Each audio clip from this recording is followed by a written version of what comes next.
Good morning, everybody, and gosh, a warm, enormous welcome to the Be the First book panel, book launch and panel event.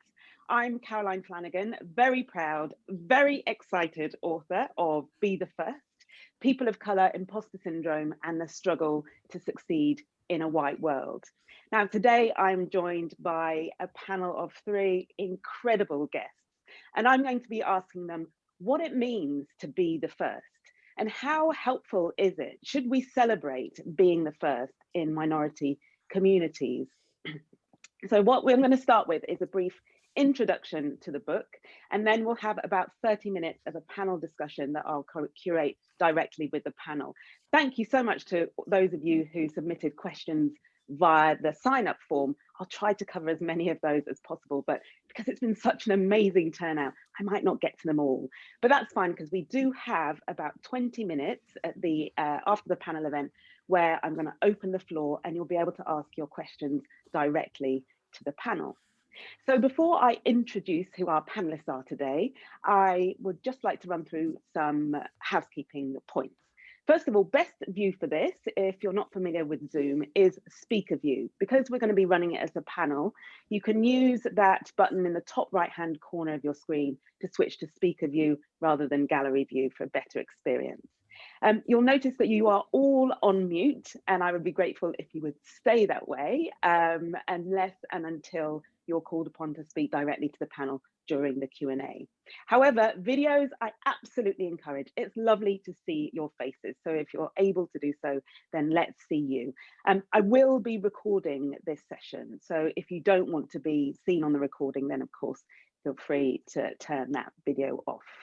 Other points, if you have any technical issues during the session, then you'll see if you open the chat box, those of you who don't know where chat is, if you look at the bottom menu of your screen, there's a chat button you can press. At the top of your chat box, you might see me, the host, and then beneath that, you'll see the help desk, where my fantastic assistant, Hannah, will be on hand. So any issues of a tech kind, ping her a message in the chat box. She'll be able to help you out. Other points to think about, yeah, just the Q&A really at the end. If you do have questions, and I'm sure you will as we go through the panel discussion, try and just keep those until the end, until we have that Q&A session. I'll talk you through how that will work and how I'll be bringing you on to speak directly to the panelists. I'm just checking my, my checklist for getting all those housekeeping points out, and I think we're good to go. Right, so to our panel, the most exciting bit of introducing who we'll be speaking to today. So first up, I'd like to introduce Scott Morrison. Scott, will you give everybody a wave? Hi, Scott. With a background in advertising and a former CMO and commercial director, Scott Morrison is in the business of impact. He started at Saatchi & Saatchi, ran the night business at Weeden and Kennedy, and then held roles as CMO and commercial director for Levi's, Activision and Diesel. Now, as founder of The Boom, co-author of Creative Superpowers, global keynote speaker and a non-exec for the British Fashion Council, he helps unblock, unlock and unleash creative, commercial and cultural impact for brands and agencies around the world. Welcome, Scott. Thank you so much for being here. Thank you. Good morning. Good morning. Next up, it's my pleasure to introduce Dr. Joanna Abeyie MBE. Joanna, will you give everybody a wave? They can spot you in the gallery. Great. Hi, Joanna. Joanna has blazed the trail as a multi-award-winning social impact entrepreneur, champion of diversity, inclusion, and equality, as well as making a mark as an award-winning broadcaster and journalist. Joanna's latest enterprise is founding Blue Moon, a flagship inclusive executive search, business and diversity and inclusion consultancy practice. She is a non-exec director for Investors in People, a trustee for the Lord Mayor's Appeal, and the first and only Black person to be made a trustee and director of the Media Society. Joanna was awarded her Freedom of the City in 2018, became the first Black and youngest woman to become a livery woman for the worshipful company of haberdashers, and in 2020 was awarded an MBE for her services to diversity and inclusion in the creative and media industries. Welcome, Joanna. Thank you, lovely to be here this morning. Last but by no means least, it's my pleasure to introduce Daniel Winterfeldt. MBE QC, honorary QC. Daniel is a partner in Reed Smith's global capital markets practice. In 2006, Daniel founded the Forum for US Securities Lawyers in London, and in 2008, he founded the Interlaw Diversity Forum, which now boasts more than 8,500 members, to foster inclusion for LGBT+ and diverse talent working in the legal sector. In 2020, Daniel was appointed as an honorary QC for both his contributions to capital markets, as well as his contributions to diversity, inclusion, and culture in the legal sector. That same year, Daniel was named an MBE for services to capital markets, to equality, and to diversity in the legal profession. I am in incredible company. A very warm welcome to my esteemed panel. Great. So I remember, good morning, Daniel. I remember the exact moment when I made the decision to write Be the First. It was 2019, and I had been asked to speak on a panel for the Black Solicitors Network on authenticity in the workplace. Now, I think some of you, I recognize some of the names, some of you may even have been at that event.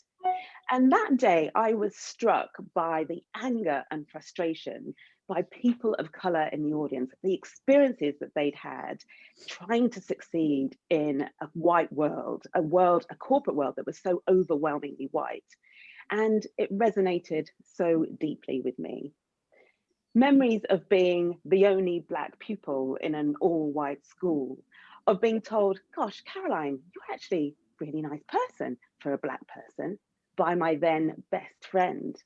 I've been asked to confirm Black stereotypes, and most memorable of all, a music teacher who never once called me by my real name and instead called out to me in class as Lady of the Jungle.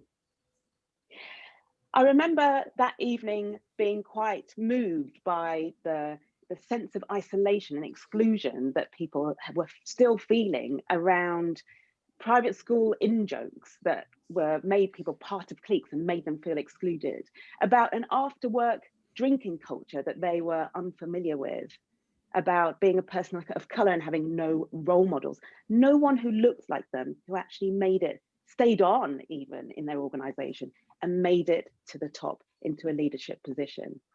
And it all came flooding back to me. I remembered how isolated, how lonely, quite frankly, I felt as a lawyer in the city, of how my lack of exposure to really simple experiences like tennis or even the concept of like playing golf, never heard of clay pigeon shooting, which don't seem like such a big deal. But when you think about how connections are formed in the city, how people bond, and how you attract the sponsorship and the opportunities that are so essential to progressing your career in the city, it's no wonder that I felt like an imposter. And particularly when you take into account my background, my journey to being at that point, which I write a lot about in the book, it is not surprising that I felt so excluded. And the more I remembered, the more angry and frustrated that I got that night. It was 2019, nearly 14 years since I had left my legal career in the city, and still nothing had changed. But something inside me that night rebelled against what I felt was a powerlessness in the room. I thought about the challenges I'd faced, about the barriers I'd had to overcome. And I felt an overwhelming urge to say more about power and where it comes from, and the extraordinary results that you can create when you find that power and you know how to use it. The fact that I am standing here today as the person I am now is a testament to what is possible. The author Toni Morrison said, if there's a book that you want to read that hasn't been written yet, then you must be the one to write it. Be the First is that book. Be the First is the book I want you to read when you're the only one in the room, when you feel isolated, when you feel excluded. It gives a voice to your pain, to your self-doubt, and to the injustices that you're sometimes subjected to. But it doesn't stop there. It offers you an actionable strategy for navigating systemic bias and a practical tool, I call it the imposter speech, for turning your imposter syndrome from what feels like a weakness, this idea of being the only one in the room, to being a strength. So that when it is just you, when you could potentially feel lonely and isolated, you instead feel empowered and choose to feel and be the first. So it's on that note that I'd like to direct my first question to the panel. And it's the most obvious question of the day. What does it mean to be the first? I'd love to ask Joanna to speak to that question first. Please, Joanna. Thank you very much for that beautiful introduction, Caroline, but also for organising today. I think it's really interesting, and I know we've spoken about this when we talk about being the first. So I appreciate the value in when we use the statement, being the first, and how important that is for individuals in terms of visibility and role modelling, and seeing someone who would, traditionally and historically, not necessarily be in a position that they've then found themselves in through their hard work. And so when I think about, what it means to be the first, I think it's signposting to others that there is, especially those that feel othered, that there is that this is a possibility for them. This is an option to be the first. They can be that person. They can take up that role. They can sit at that table. I guess where I struggle with the concept of being the first is just around, I'm concerned that it speaks to an expected mediocrity of that particular group that I'm uncomfortable with. So, if being described as the first Black woman, or being described as the first gay person, or, the first disabled person, it speaks to the fact that in my opinion, that everybody else is othered, and there's this priority set of individuals in society. And so if there's anybody that doesn't identify with that priority group, or majority group, that actually anything they achieve is incredibly impressive, and that I'm uncomfortable with. I think that all individuals, irrespective of background or experience, are capable of incredible things, and I don't just say that as a fluffy statement. I truly believe that. So I if I'm honest, I get defensive when when those terms are used at times, because I do think it speaks to this level of mediocrity. I mean, if I think about Kamala Harris in the first instance, everywhere I looked, there was, the first Black woman, woman, and it was everything. It spoke before her achievements. Actually, it spoke before what she'd done and managed to accomplish. It was really about, being the first. And I think what that said to me was, there was this almost, it was incredibly impressive that a Black woman was able to do this, and for me, I'd like the expectation to be, for everyone, a level of excellence, including Black women. So I guess that's where I sit. I can understand it from an inspirational visibility and role modeling perspective, but I'm also uncomfortable with it slightly. Yeah, thanks, Joanna. Yeah, absolutely. There is that kind of tension, isn't there, between, we need to celebrate what is clearly an achievement, because we know that it's not the kind of thing that happens every day. But at the same time, what does that do when we spotlight the first? Does it throw everybody else into the shadows? Daniel, can I ask you to speak to that? What does being the first mean to you? How does that sit with you? Yeah, well, look, for me personally, I mean, I'm originally, you can tell from my accent, American.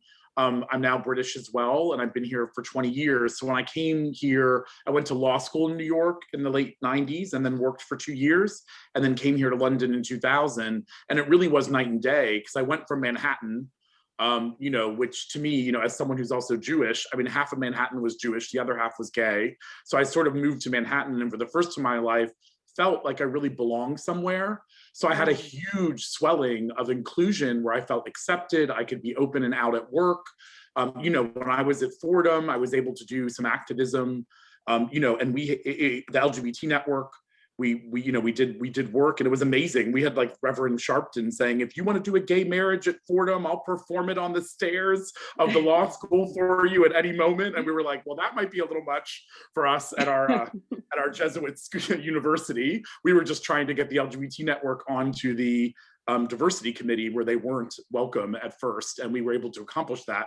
But then I came to London, and I, you know, had that experience that you had, where I would be in offices of 350 people, and I would be the only out person, or there was one other out person. So I was the only lawyer in my first job for 5 years, and then in my next job there were two of us. And you know, I worked with Sheldon Mills, who's now who's not only gay but also Black, and you know, Sheldon had his experience as well. So it was very isolating to be the only one, to look up and have there be no one, because also as an associate, I mean, I literally didn't think I had a career. I thought I had a job. So to me, I was like, these people are you're just lucky to get to work here. You're lucky to be here. And that really was the attitude that people had. And you're going to pretty much take whatever comes your way, because, you know, aren't you just lucky that you're able to even work? And I just thought, well, everyone who I knew who was gay, who was a partner, was not out. So I just thought, well, that wasn't open to me. So I didn't have ambitions of being a partner, because I never thought I could be a partner. And I just thought, well, I've got a job for now, and we'll see where the world takes me. So for me, it was really isolating, and it was really difficult. And what I love is how you've taken this concept of being the first, and definitely for me, it didn't feel positive. It felt lonely. It felt isolating. And the way you take that concept and turn it on its head, because one thing I've learned, you know, through a lot of cognitive behavioral therapy, is that we can't control the world around us. We can control how we approach it. So I think your book is amazing, and that you teach people to flip it on its head, because you have to take the position you have in life and turn it into the positive.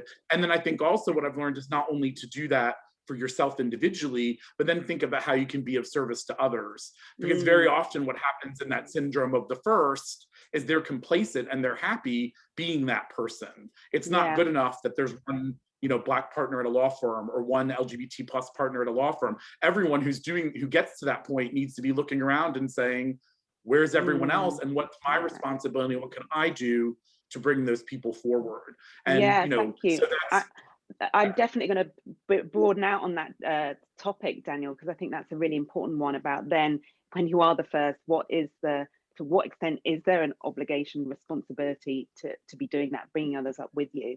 But before we get there, I just want to then speak to Scott and just ask you, Scott. So Daniel mentioned feeling, you know, the loneliness and the isolation, feeling that, like, having a sense of, oh, I'm just lucky to be here. Was that an experience for you in your career at all?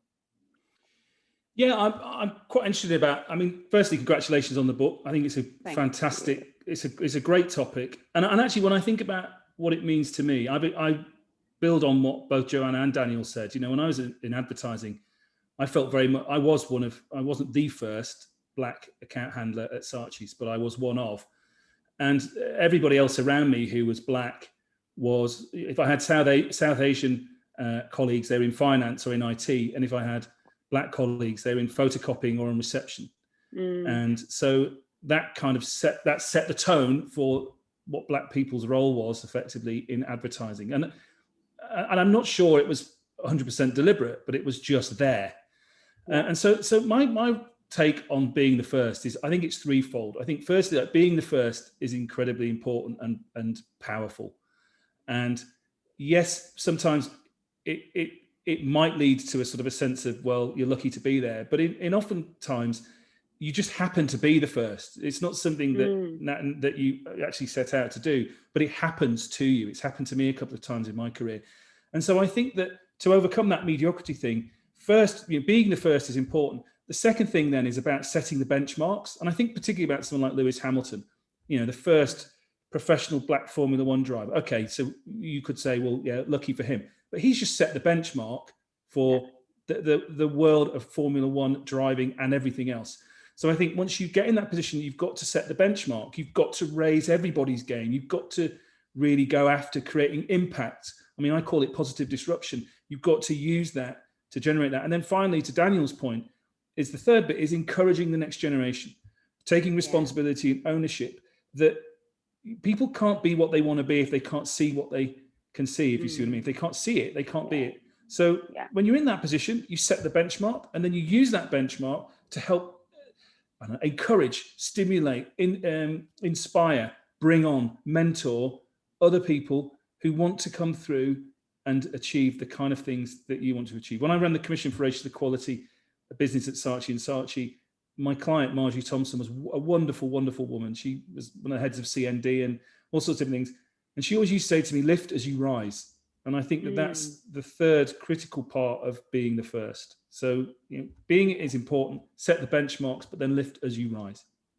Lift as you rise. I love that. Sounds like a title for a very good follow-on book, actually. But yeah, I think that's fantastic. So let's get into that then, the lift as you rise, the responsibility then of being the first and what that is. Like, is it fair? This is one of the questions actually that was asked a number of times in the sign-up form.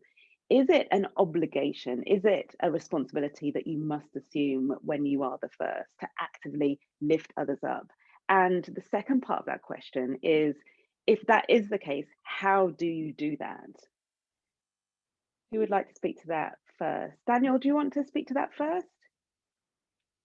Yeah, I think it's really interesting because I hadn't thought of this be the first, as Joanna said, talking about that idea of mediocrity. Like, is there, I hadn't thought of it that way, because what I always also think of it as, the other side is, you shouldn't have to be exceptional to be the first, right? I mean, Lewis Hamilton would be, he could be a 5-pound Chihuahua and he would be the best race car driver. He has so much talent and skill, right? And so when I look at, within my world, Baroness Scotland, who's now the Secretary General of the Commonwealth. She's the first Black woman to be Attorney General under Gordon Brown. She's, not the first Black woman in the House of Lords, but one of the first. And she's the first Black woman to be Secretary General. And what Patricia says is,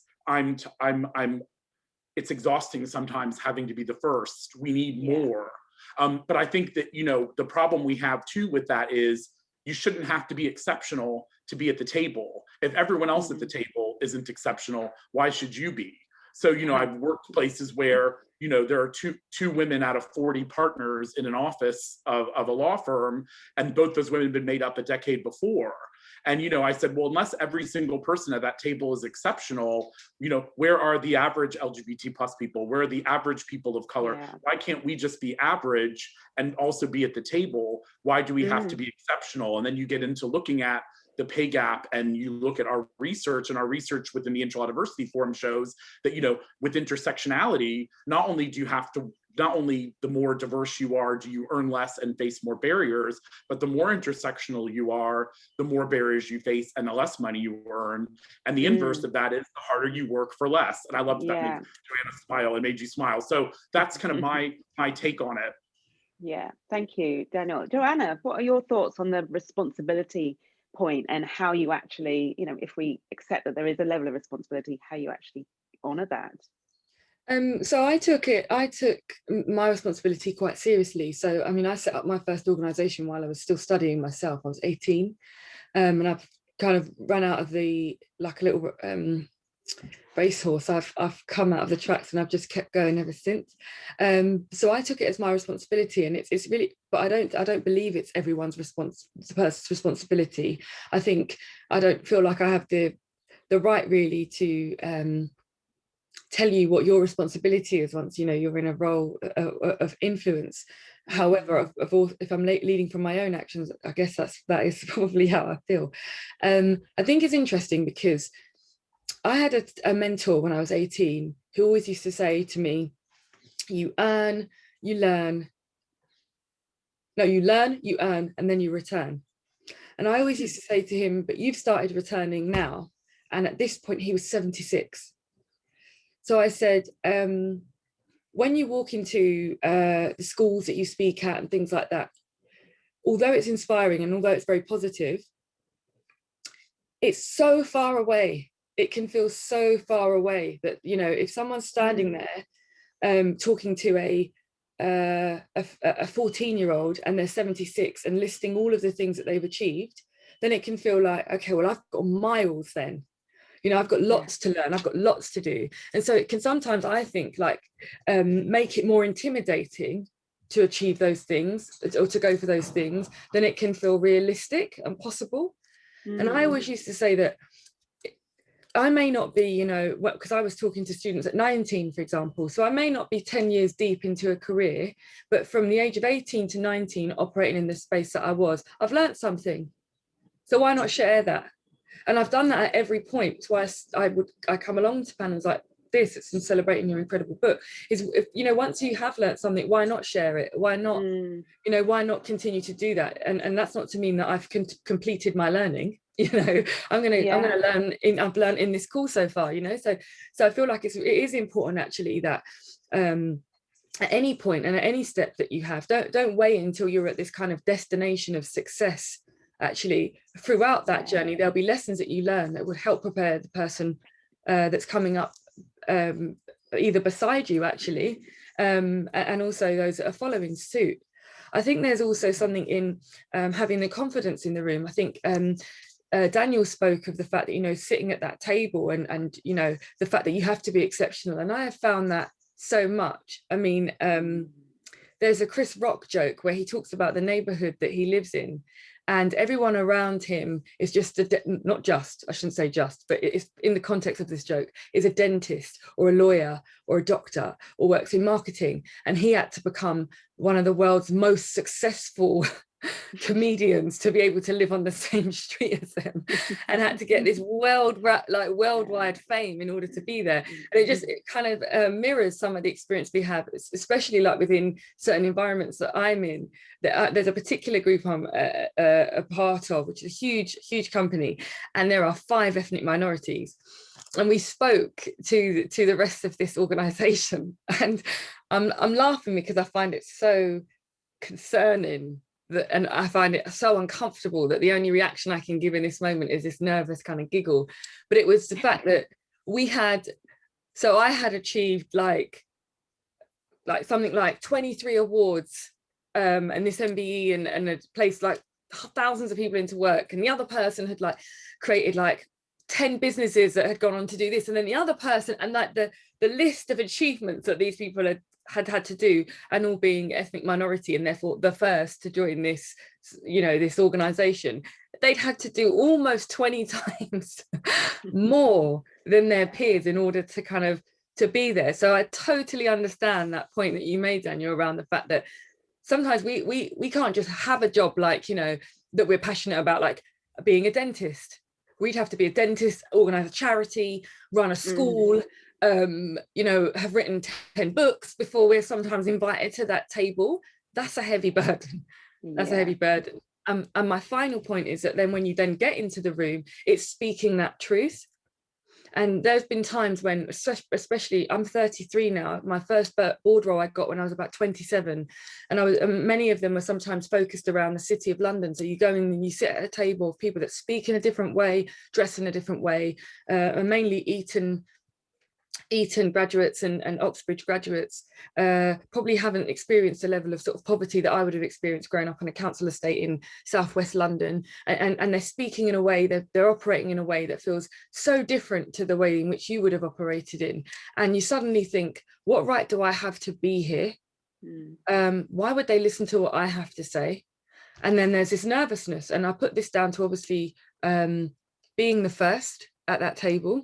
I was the first ethnic minority woman, I was the youngest woman, I was the first working class woman, so there was a nervousness that came with being the first, there was a vulnerability that came with that, and you sit there and you think, well, I have to say something because I think things, I have views, and also there's other people of which have experiences very similar to mine who don't get to influence these conversations. So then I did feel a responsibility that while I'm sat here, that I speak for that experience, because while I don't speak for the experience of all Black women or mixed race Black women or young women or women from working class backgrounds, there will certainly be parts of my experiences that will be similar to others.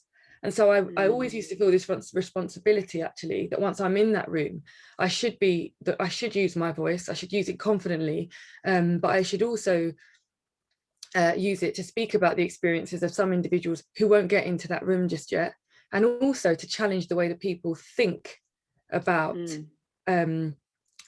people like me, and I think that if I can do that, then when they then go into another room and they meet someone they think is like that Joanna, for whatever reason they've used, they come with it with a bit more of an open mindset. Yeah, thank you. Amazing. And so much to pick up on from what you said in there, Joanna. What really resonated with me, certainly the bit about actually part of the way in which you can honor that responsibility is just actually you change people's minds, their perceptions. You challenge their perceptions of what it means to be a leader. If you've got a minority community who only ever see white leaders, you're challenging their perception of that, and likewise challenging the perceptions of those, say, that your 40 white partners around the board table, challenging that and their sense of, actually, hang on a minute, I had a perception of a Black woman like Joanna, and now this is being challenged.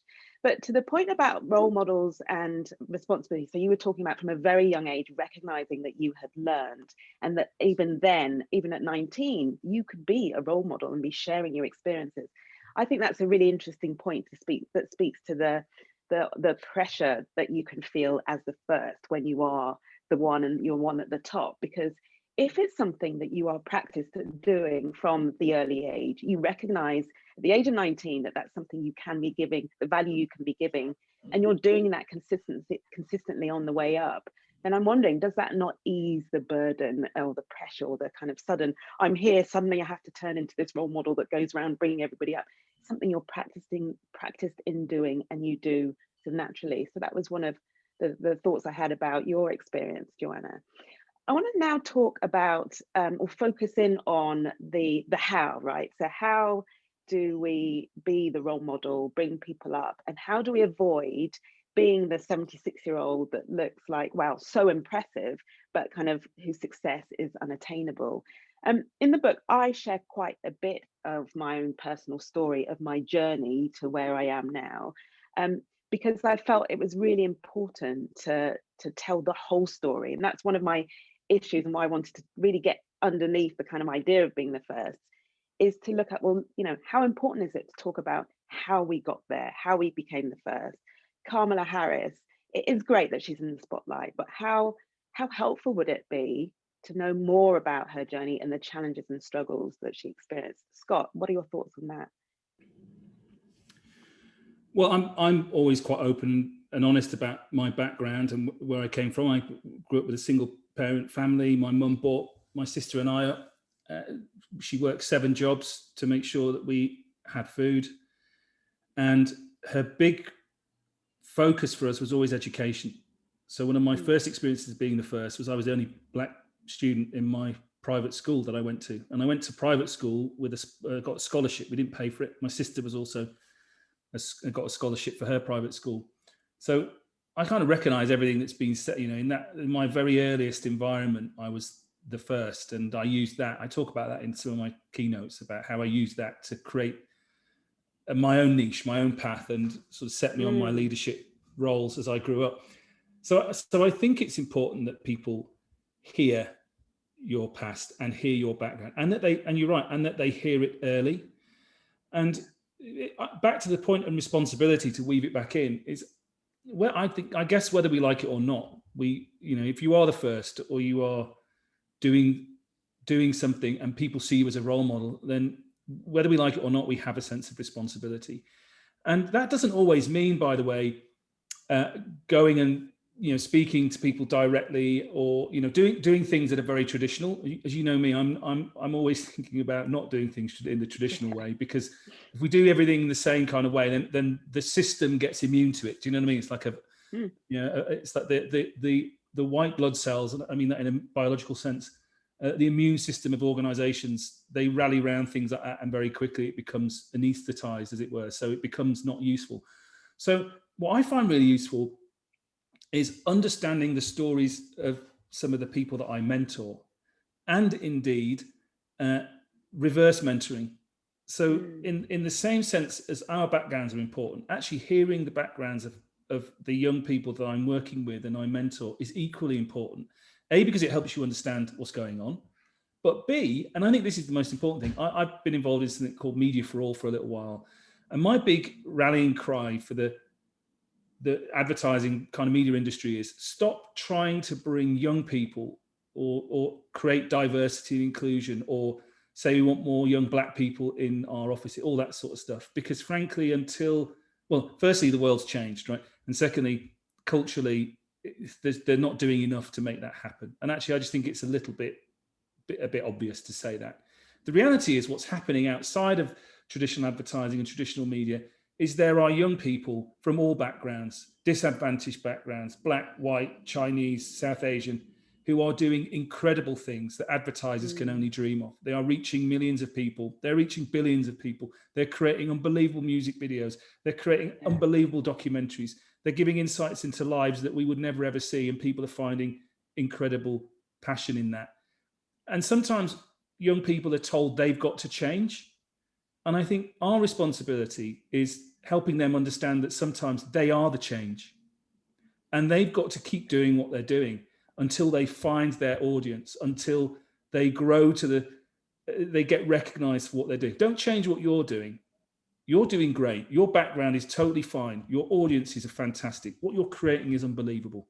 Just keep doing it. I heard a great podcast yesterday from Scott Galloway, the New York University professor.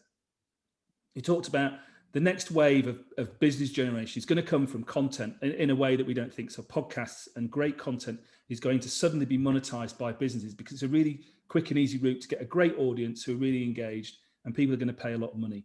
So young people who are creating their podcasts, young people who are doing their shows, young people who are writing their books, keep doing it, because your day is going to come.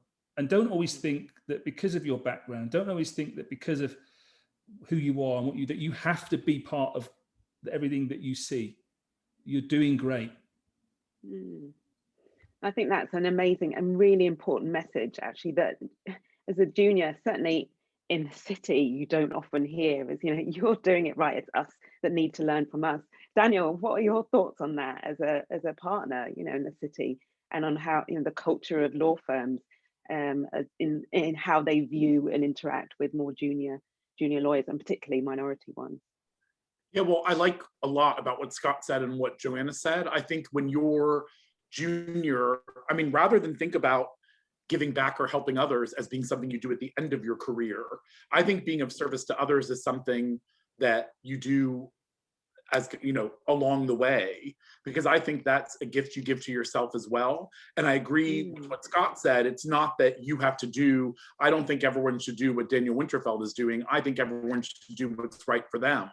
Some people, might want to, if you want to, one example is you want to support the homeless. Some people might be, I have friends who in the recent cold spell, we're gathering cash from people and then buying things on Amazon and personally dropping off packages. You might be the person who wants to raise the money. You might be the person who wants to organize the purchase and put the packages together. Someone else might be the person who wants to go at the coalface and be giving out those packages. There's a role for all of us. You have to do it your way. That's probably the best analogy. But my point is you need to break down and figure out what you're comfortable with, right? So it might be mentoring people who are more junior to you, because as Joanna pointed out, even if you're a brand new entry-level lawyer, you can go talk to students. And when you start going up the chain, you can always look down, and you can also look sideways and think, do I have colleagues who feel isolated, who don't feel included, who I can support and help?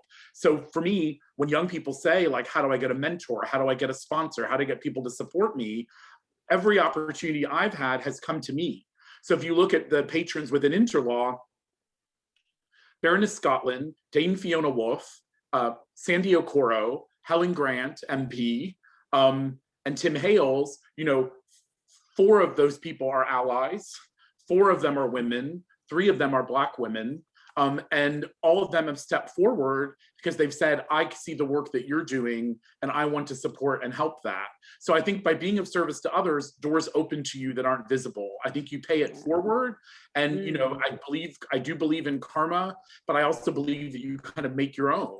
So I think there are hidden benefits. As we said, you mentor someone, you're actually getting reverse mentored inside any good mentoring relationship anyway. Yeah, so there are benefits. You'll start learning managerial skills. You start learning how you develop talent. So I believe that by giving, we do receive, and it's just really critical. So rather than seeing it as a burden, I think people should see it as an opportunity and a privilege to be able to be of service to others. And that's, been served me well in my career, and it's what I tell everyone to do. But the reason it becomes a burden is if someone's saying, you're here and you must do this, and it's very prescriptive, that can feel like a burden, that can feel unfair, that can feel wrong. You have to know who you are, you have to understand your organization and do what works within those confines. And that's when it will feel not only natural, it will benefit you and uplift you.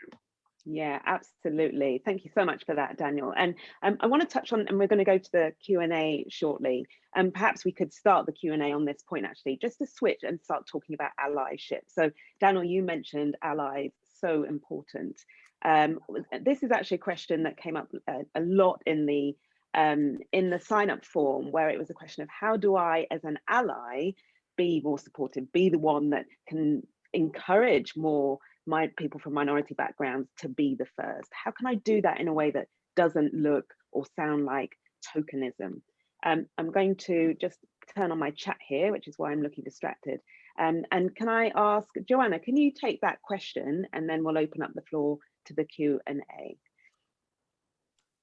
Do you mind asking it again, Carol?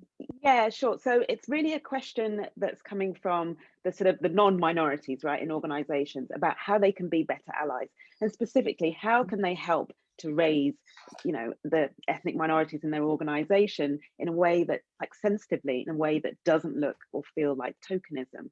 What would you say to that? I think it's I think there's a couple of points. I think it's understanding, in the first instance, allyship and what it means, and making sure that you have the power. Sorry, I'm a bit distracted because I got a little 1-year-old that's very determined to see me this morning. So my door keeps opening with these little pajamas, so I'm really sorry. It's great. That's thrown me a little bit. Allyship. It's the rule of Zoom. If you turn Zoom on, your 1-year-old will come and arrive. Exactly. It'll be my dog in a minute. It will manifest. Yeah.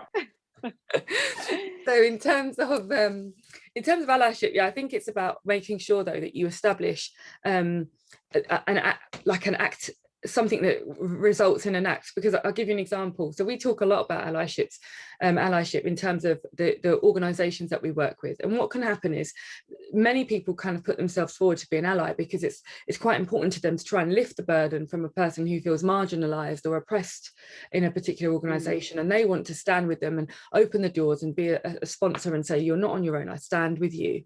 Now, while that is absolutely brilliant, and to Daniel's point, it's crucial actually in making some headway and some changes, I think we need to also be mindful of the support we then give the ally, because if that ally is not in a position perhaps of influence, if we go back to the point I made, that, if any of us can give back at any time, then an ally could be your intern to somebody that works in your facilities department, for example, in your organization. So it's really important actually that when people take on that role of an ally, how do we support them? If they're, and real allyship, and the real value of that comes when the person who you think, or the group of people that you think are being marginalized, are not present.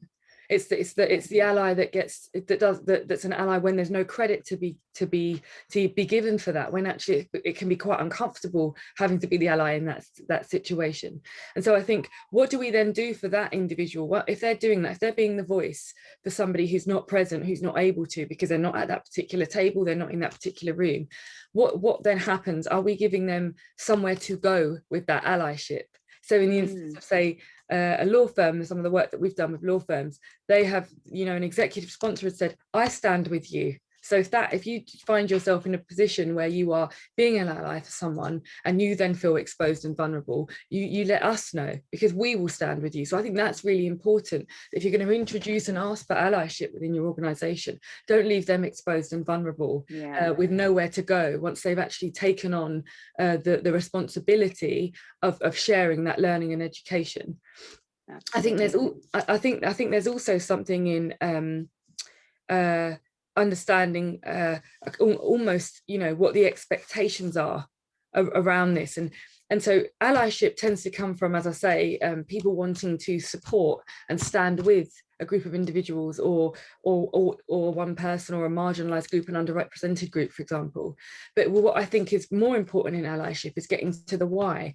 The why, these, you know, the point that you made about your for one of your horrific school teacher, music teacher, that said what, you know, what was said to you sounds like a really unpleasant human being. But for example, you know, it's like, where are those views coming from, and why are they happening? And so when someone's being an ally, I think it's important that they're actually given the space to explain why that is so inappropriate. It's not just about kind of being the microaggression police and spotting all the microaggressions. It's about challenging, why do you have these in the first instance? Why do you have some of these racial views? And so that's a big piece of work for an ally. Yeah. And so supporting that and understanding the expectations that an ally have for themselves, and therefore from the rest of the organization to support them in this accountability and the responsibility of what that really means, is super, super crucial to allyship being one that's of value and that leads to change, as opposed to it's like this nice to have scheme that presents very well, but at the heart of it doesn't challenge or change anything. Yeah, absolutely. And it's about actually changing it. Well, two things I picked up from that. It's the sort of, we need allies for our allies, but also that what we want to be doing is creating a culture of allyship, not individual people who are willing to volunteer to be allies, but looking to change cultures.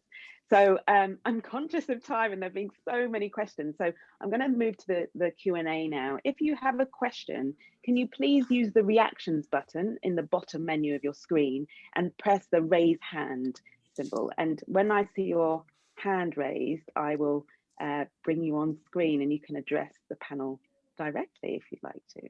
So let me see if this is coming up. So Hannah, I'm going to just talk to my help desk now. She's got that set up for questions. Brilliant.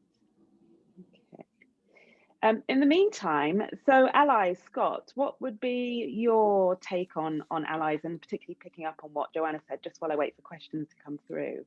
Yeah, cool. I mean, I have a very simple approach to these kind of things.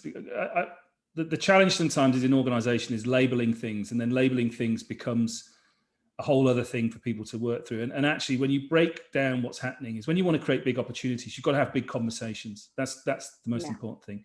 So I often talk, I mean, I talk all the time about unblock, unlock, unleash, which is kind of my philosophy and operating system.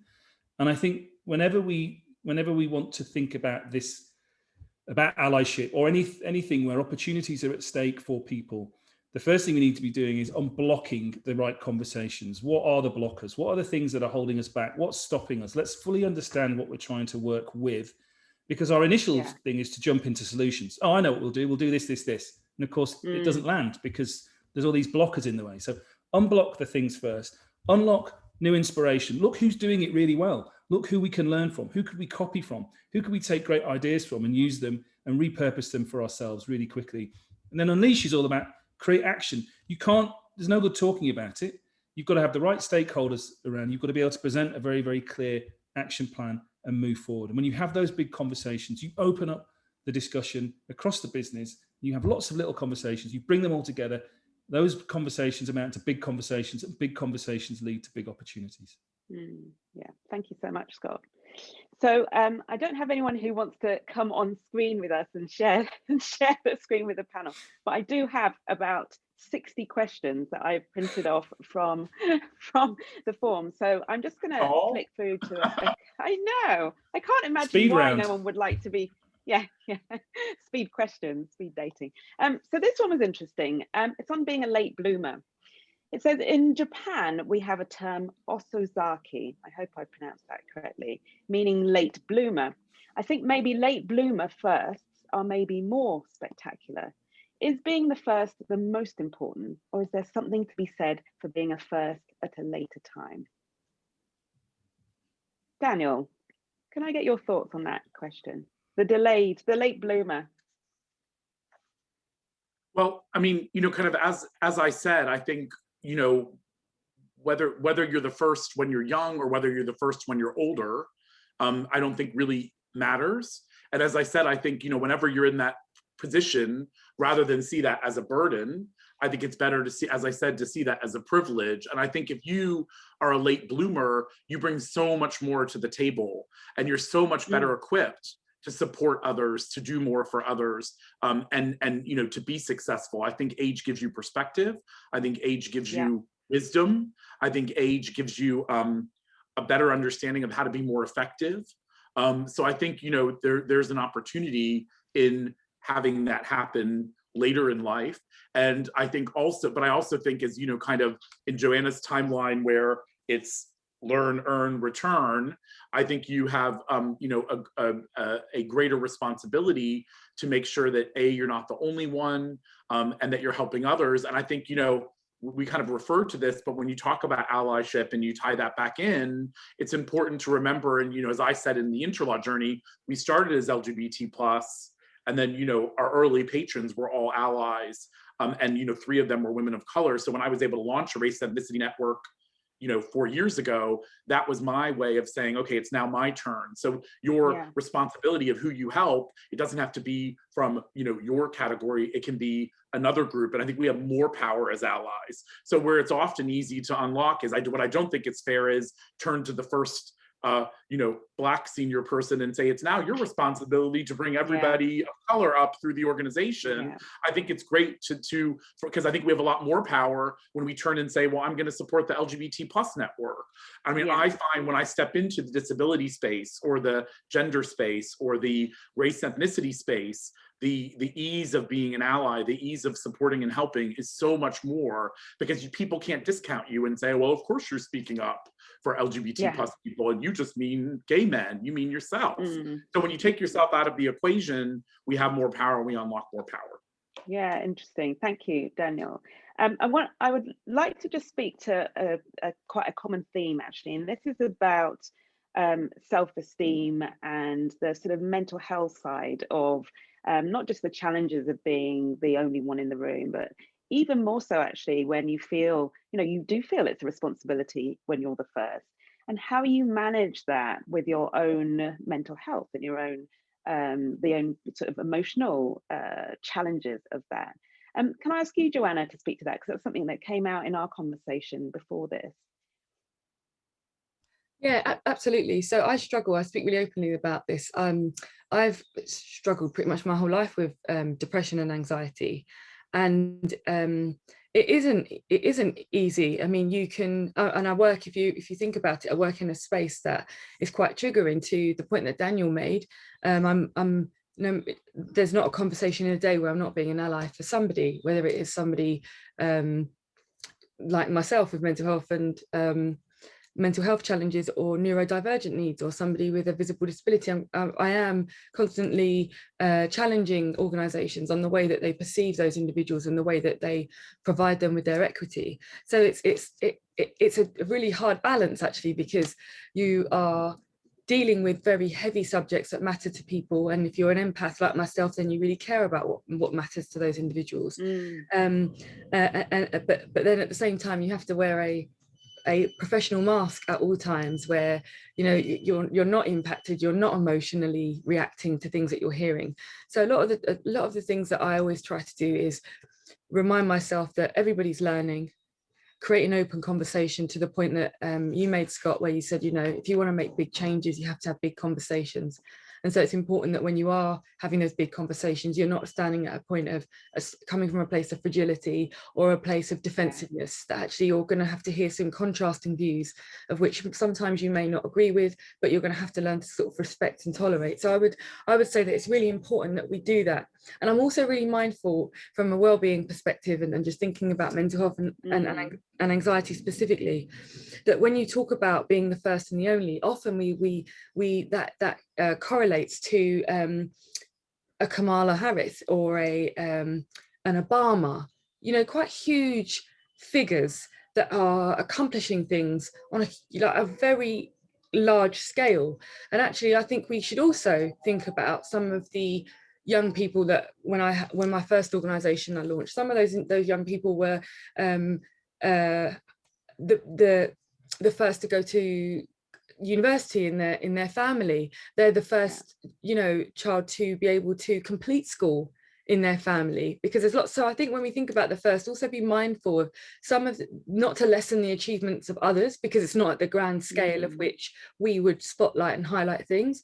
And I think that to the point that, you know, Scott made, he's spoken about so articulately this incredible talent base that's out there that are concerned about sometimes changing who they are in order to fit in, because the first looks a particular way, or the first has achieved a particular level of success. So I think in terms of releasing some of that burden and pressure from people, it's, you know, your first and your only and your success is still valuable. It's incredibly valuable, and it's valuable to you and the group that you connect with and contribute to. So that this exceptional level that we need to chase, it puts a huge amount of pressure on an individual. I mean, I didn't sleep properly for like 10 years because I had this pressure that I had to have this organization. I also was a journalist. I have to be a broadcaster. It's unhealthy, and it's probably why I still struggle with some of these health challenges at the moment. So yeah, I guess I would say a combination of that is probably the best way to move forward. Yeah, and I love that. So thank you so much, Joanna. And I'm conscious of time. We're coming up to 10. So just to sum up my take, no, not at all. It's the nature of the subject. It's so much that we could explore. I feel like we've barely scratched the surface. We're just getting going. But I think that's a really positive note to end on, what Joanna has said in terms of, actually, it is great, it is wonderful, the spotlight, but to the extent that feels like unachievable, it's also unhelpful. And the important message that I've certainly taken away, and actually honestly is in the book and does inform, it's like being the first, it isn't necessarily the first past the post, the one with all the headlines. You know, sometimes being the first is you being the one who's the imposter in the room, but still showing up and overcoming the challenges and still working hard and trying to, you know, and trying your best. So as broad an interpretation of that expression, be the first, for me, is the kind of really important takeaway. Any last words in the final kind of 60 seconds? Daniel, one sentence that you kind of would like the audience to take away today.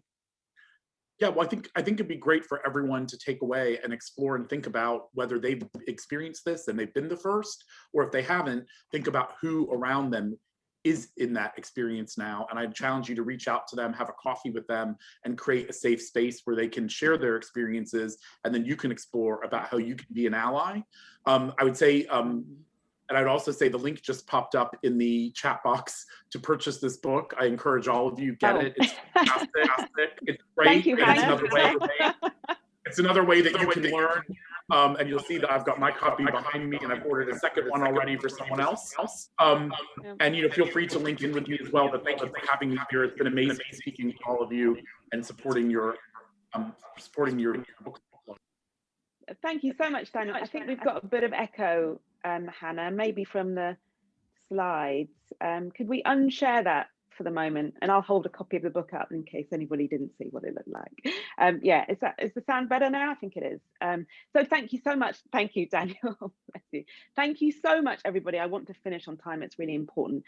Two final words from me. First of all, it's obviously not the time or place for me to thank all of the people I would love to thank for this book, but I just wanted to give a shout out to my editor and publisher, Known Publishing. So Layla Green, I think she's probably on the call, who is, I have to thank for making this book so authentic. She worked incredibly hard to make it be like a true Caroline's voice, and as honest and as open and in a useful way as I was able to be. And I hope that when you read it, you'll feel that the book's all the richer for that.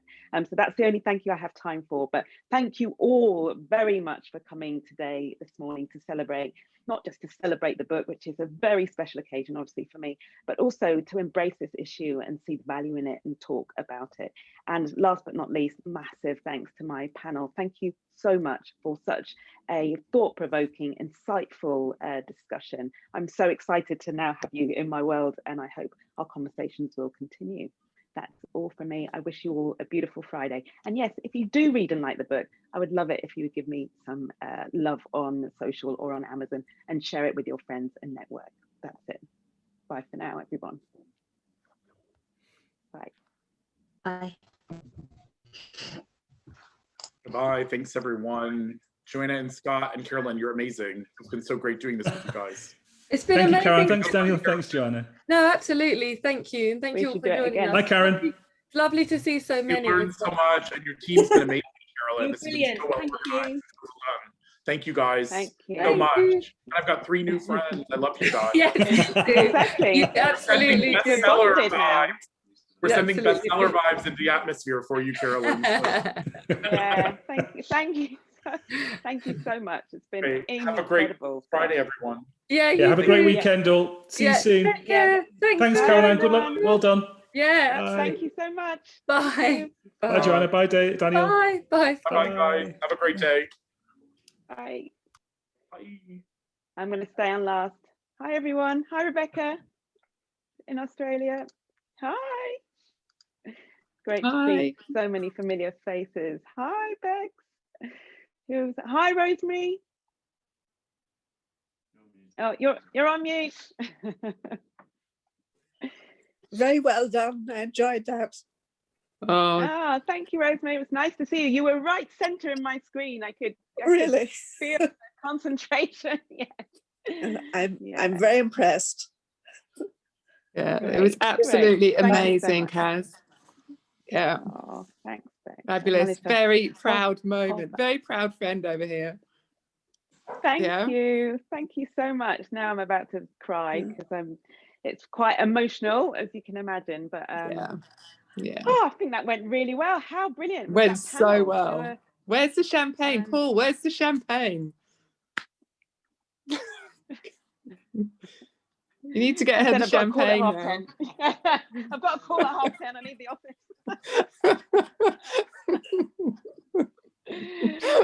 So good. So good.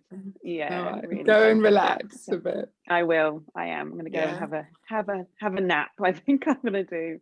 Yeah. So thanks for being on, Bex. I'll speak to you later. Yeah, I'll speak to you later. Thanks.